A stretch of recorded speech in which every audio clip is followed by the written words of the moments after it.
الحمد للہ رب العالمین والصلاة والسلام علی سید المرسلین اما بعد فاعوذ باللہ من الشیطان الرجیم بسم اللہ الرحمن الرحیم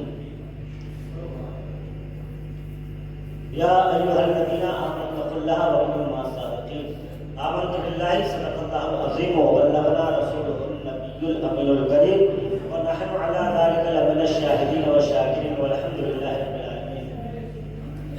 قرآن عظیم کی عظیم آیت بینات کو موضوع سخن سمجھنے بتانا ہے۔ آئیے آیات مقدسہ کے ماتحت اس کی روشنی میں چند کلمات آپ کے دل کے حوالے کیے جائیں۔ قبل اس کے میں بہتر اور مناسب نہیں بلکہ ضروری سمجھتا ہوں کہ حضور سرور کائنات فخر موجودات منبع کمالات صاحب جمالات آمنہ کے لال دونوں عالم کے مالک و مختار نائب پروردگار ہم غریبوں کے غم گسار روتوں کو ہنسانے والے گردوں کو اٹھانے والے کنکریوں سے کلمہ پڑھوانے والے ڈوبے ہوئے سورج کو واپس بلانے والے مکہ اور مدینے والے حضور احمد مجتبی محمد مصطفیٰ صلی اللہ تعالیٰ علیہ وسلم کی بارگاہ میں عقیدت و محبت کے ساتھ درود پاک پڑھیں۔ اللہم صلی علی سیدنا و مولانا محمد وبارک وسلم صلو علیہ السلام و سلام علیہ یا رسول اللہ صلاۃ و سلام علیہ یا نبی اللہ۔ ایک بار کلمہ طیبہ کریں لا الہ الا اللہ محمد رسول اللہ صلی اللہ علیہ وسلم۔ ایک شاعر کی زبانی اپنی بات کو شروع کرنے سے پہلے میں یہ کہنا چاہتا ہوں کہ آ جائیں اگر مجھ کو آداب زبان آنے، آ جائیں اگر مجھ کو آداب زبان آنے تو کرتا رہوں ولیوں کی تا عمر سناخانی، کرتا رہوں ولیوں کی تا عمر سناخانی۔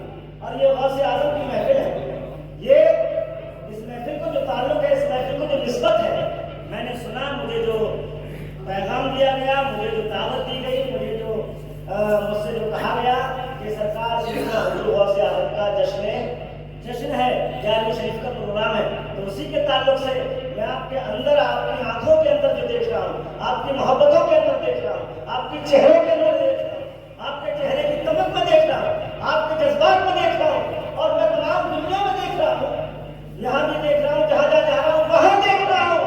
قسم خدا کی جو میں نے دیکھا ہے وہ یہ کہنا چاہتا ہوں کیا کہ سارے جہاں پہ غوث کا سایہ کل بھی تھا اور آج بھی ہے، سارے جہاں پہ غوث کا سایہ کل بھی تھا اور آج بھی ہے، غوث کا بندہ سارا زمانہ کل بھی تھا اور آج بھی ہے، غوث کا بندہ غوث کا بندہ۔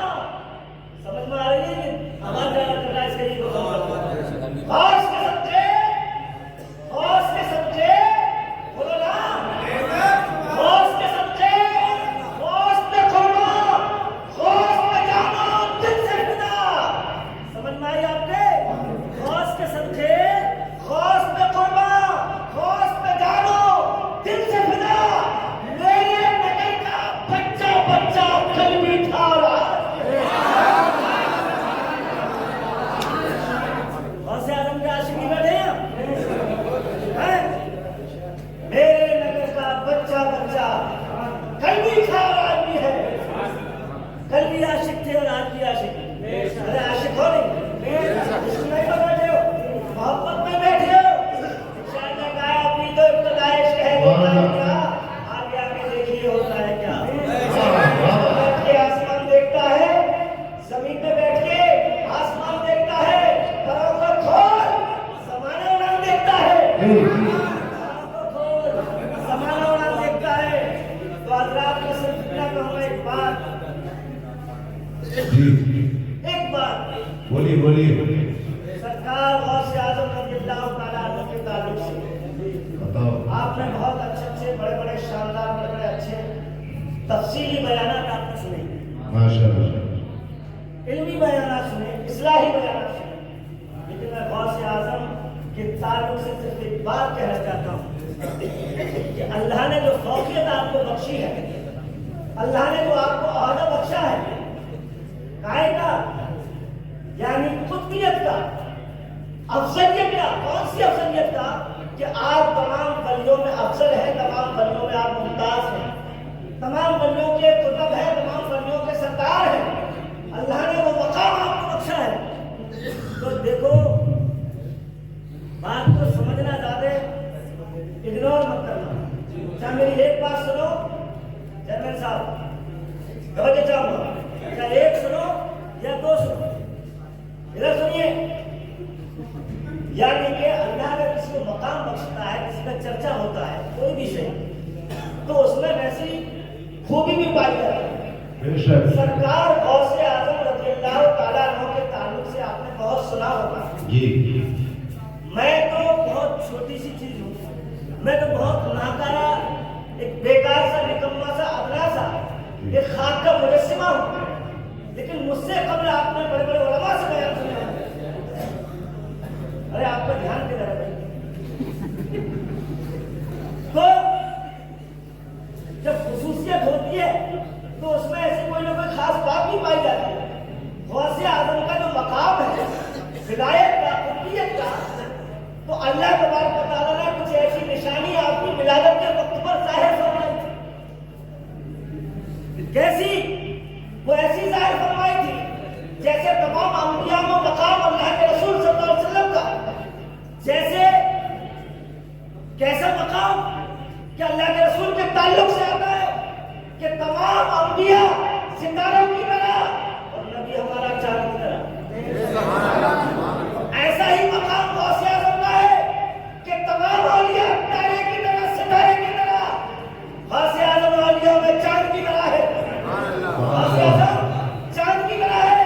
تو سنو خاصیت غوث اعظم کی، سنو خاصیت مسلمان کی۔ کیا خاصیت ہے کہ جس دن آپ کی ولادت ہوئی تھی شہر فیلان میں،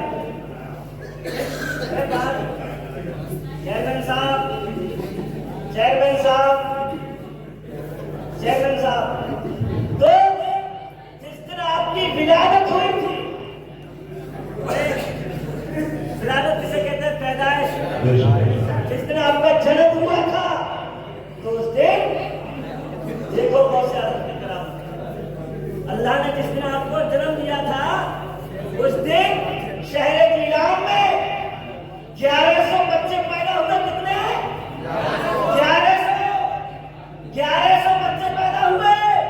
اور غوث اعظم کی ولادت کا صدقہ دیکھو، غوث اعظم کی کرامت دیکھو کہ جو 1100 پیدا ہوئے تھے وہ 1100 کے 1100 لڑکے تھے۔ بتاؤ، ایک شہر میں اگر 100 بچے پیدا ہو جائیں، اے بھیا ایک شہر میں بچے 100 بچے پیدا ہو تو ضروری ہے سب لڑکے ہوں گے؟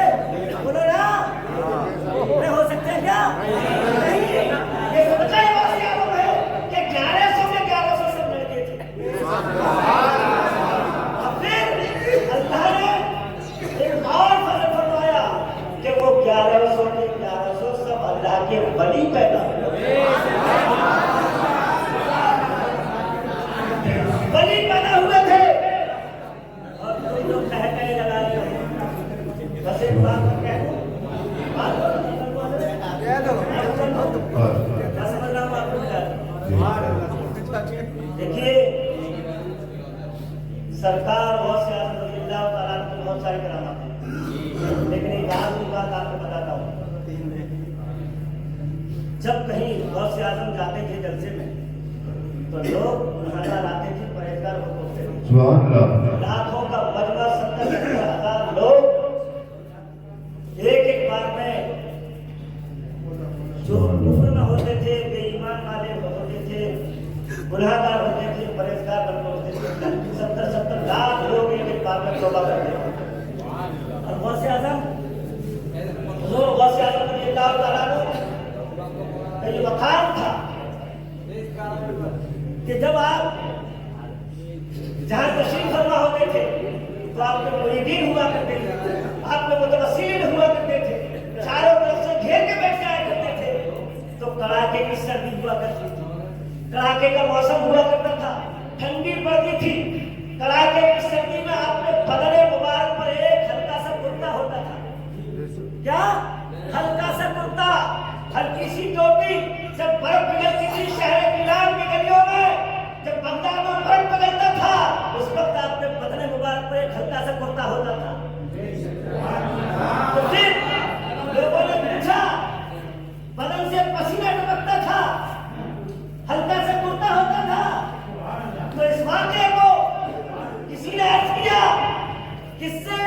امام احمد رضا سے پوچھا کہ اے اعلیٰ حضرت، اے امام احمد رضا یہ بتاؤ کہ ایسی کیا خاصیت تھی، ایسی کیا خوبی تھی؟ تو سرکار اعلیٰ حضرت فرماتے ہیں تم نہیں جانتے؟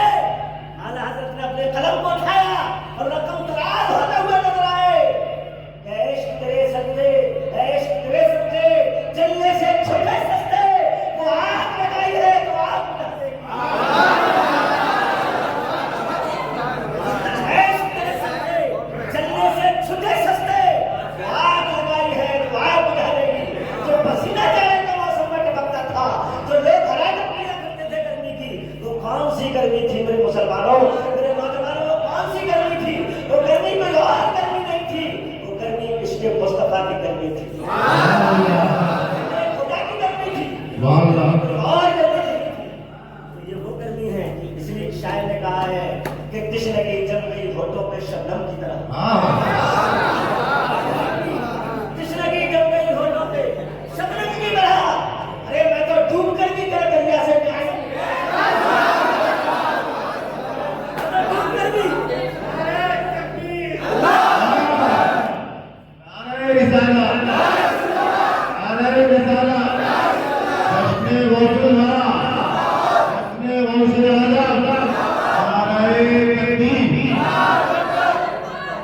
اور نہیں بڑا مشہور سنا جب پردوں کا اجازت ہو تو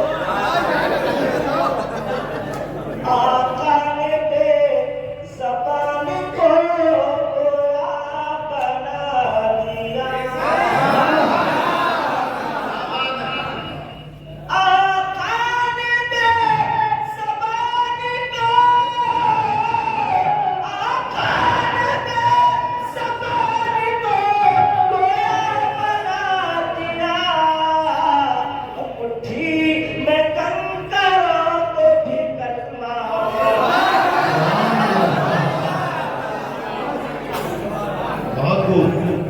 ماشاء اللہ میں کنکروں کو بھی کلمہ پڑھا،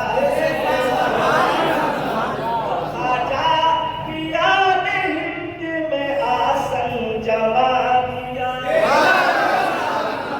خواجہ پیا نے ہند میں، خواجہ پیا نے ہند میں آسن جما دیا، ٹھوکر سے غوث پاک میں مردہ جلا دیا، غوث پاک نے مردہ جلا دیا۔ ایک تاریخی بات، فاتح بیت المقدس سلطان صلاح الدین ایوبی، اس کی دعا یہ میں سمجھ رہا کہ میں بنا رہا ہوں، آپ کو بنا نہیں رہا ہوں، دنیا سلطان صلاح الدین ایوبی کے نام سے جانتی ہے۔ اس کی دعا تھے غوث عالم کی دعا تھی، جب آپ پیدا ہوئے تو آپ کے بارے میں لے کر آپ غوث عالم کی بارگاہ میں لے کے پہنچے، یہ دعا ان کے بچے کے لیے تو وہ اتنے بڑے سلطان دنیا کے بنے کہ دنیا ان کو فاتح بیت المقدس سلطان صلاح الدین ایوبی کے نام سے